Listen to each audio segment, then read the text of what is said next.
Sveiki, esu humanitarinių mokslų daktaras Andrius Martinkus ir tęsime mūsų pamastymus apie kintantį pasaulį ir apie lietuvių tautos, Lietuvos valstybės vietą šitame kintančiame pasaulyje. Kaip visada dėkoju už jūsų rėmimą, už komentarus, už patiktukus, už prenumeratą.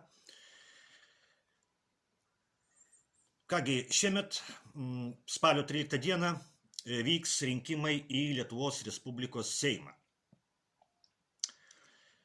Ir tai bus pirmieji rinkimai, kuriuose aš dalyvausiu ne tik kaip rinkėjas, bet ir kaip kandidatas. Esu įrašytas į Eduardo Vaitkaus sąrašą Lietuvos liaudies partijoje. Sąrašo numeris 5, mano vieta sąraše 7. Kaip rinkėjas dalyvaudavau rinkimuose ir anksčiau, bet kaip kandidatas dalyvauju pirmą kartą. Noriu paaiškinti, kodėl taip atsitiko, juk galėdavau dalyvauti ir anksčiau, juk visada buvo ir yra daug jaunesnių už mane kandidatų į Seimo narius.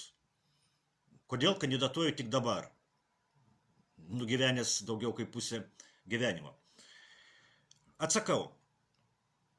Kandidatuoju pirmą kartą tik dabar todėl, kad iki šiol nemačiau prasmės to daryti. Na, nebent prasme brautis į Seimą, laikyti tai, kad liaudiškai tariant, patekti prie lovio. Tai šitą aš galėjau daryti ir anksčiau, bet mano tikslas yra ne patekti prie lovio, o bent kažką pakeisti Lietuvoje, bent truputį pakeisti. Na, pavyzdžiui, padaryti taip, kad Lietuvos Respublikos Seimo balsavimai nebūtų tokie vienbalsiai gėdingi, idiotiški ir kenkiantis Lietuvai. Tų balsavimų yra be galo daug, bet aš paminėsiu tik kai kuriuos iš jų. Šito Seimo nubalsuotus. Taigi Lietuvos Respublikos Seimas vienbalsiai ir valdantieji ir vadinamoji opozicija balsavo už tai, kad nepripažinti rinkimų Baltarusijoje rezultatų. Šitas Seimas vienbalsiai balsavo už tai, kad Rusija būtų pripažinta teroristinė valstybė. Seimas vienbalsiai balsavo už tai, kad Ukrainos prezidentui Zelenskiui būtų paskirta laisvės premija.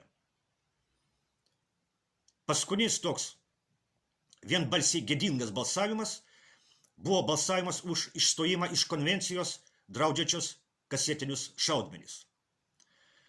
Net 99 Seimo nariai balsavo už šitą gėdingą sprendimą, legalizuojantį ginklus, nuo kurių daugiausiai nukenčia ne kariai, o civiliai gyventojai.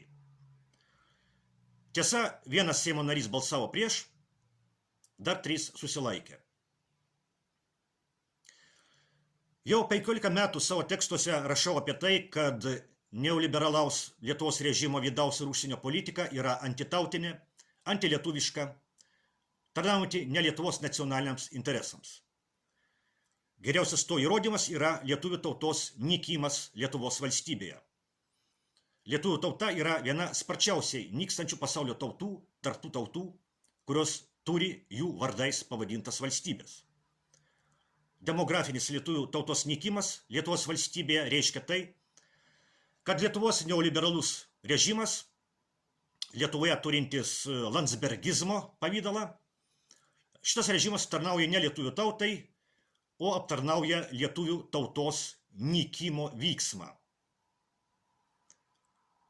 Lietuvos režimas prižiūri, kad Lietuva nyktų tvarkingai.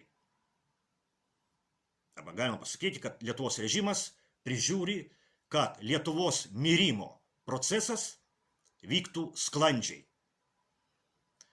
Prisiminkime Vytauto Landsbergio gerbėjos Nijolės Oželytės žodžius, kad po 100 metų Lietuva išnyks. Ir anot jos tai bus gerai. Politinė jėga, su kuria aš buvau labiausiai suartėjęs, buvo nacionalinis susivienijimas. Deja, šios partijos politinė rusofobija bendradarbiavimą padarė neįmanomu. Politinę rusofobiją laikau lietuviškosios politikos sifilių. Liga, kuri trukdo orientuotis pasaulyje, trukdo suprasti, kas iš tikrųjų vyksta. O vyksta vakarų civilizacijos vadovaujamos Jungtinių Amerikos valstijų pasaulinės hegemonijos arba viešpatavimo saulėlydis. Lietuvos neoliberalus režimas, vietoje to, kad tarnautų Lietuvos nacionaliniams interesams, pavertė Lietuvos valstybę žlungančios Jungtinių valstijų hegemonijos aptarnavimo įrankiu. Lietuvos režimas pavertė Lietuvos valstybę netarnavimo Lietuvos žmonėms įrankiu, o kenkimo rytams, Rusijai, Kinijai, kenkimo rytams įrankiu. Lietuvos nacionalinis interesas yra taika tarp rytų ir vakarų, taika Europoje, taika Ukrainoje. Bet Lietuvos režimas tarnauja ne Lietuvai, o globalistų karo partijai. Šitai globalistų karo partijai atstovavo Vytauto Landsbergis, kai 2014 metais Kijeve šaukė: padarykite Maidaną visoje Ukrainoje.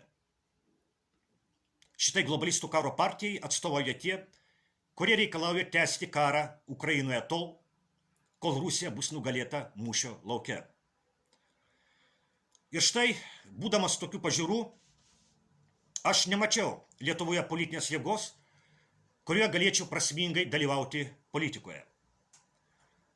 Bet paskutinėje Lietuvos Respublikos prezidento rinkimų kampanijoje nuskambėjo žodžiai, kurie niekada anksčiau neskambėjo tokio pobūdžio procesuose Lietuvoje. Kalbu, aišku, apie profesorių Eduardą Vaitkų. Eduardas Vaitkus sakė, kad jis nekeltų savo kandidatūros į prezidentus, jeigu Lietuvoje būtų politinė jėga, kuri garsiai skelbtų tokias idėjas, kurias skelbia Vaitkus. Bet tokios politinės jėgos Lietuvoje nebuvo. Todėl atsirado Vaitkaus kandidatūra į Lietuvos Respublikos prezidentus. Todėl atsirado Vaitkaus vadovaujamas sąrašas Lietuvos liaudės partijoje rinkimuose į Seimą. Ir todėl šiame sąraše atsirado vieta ir man.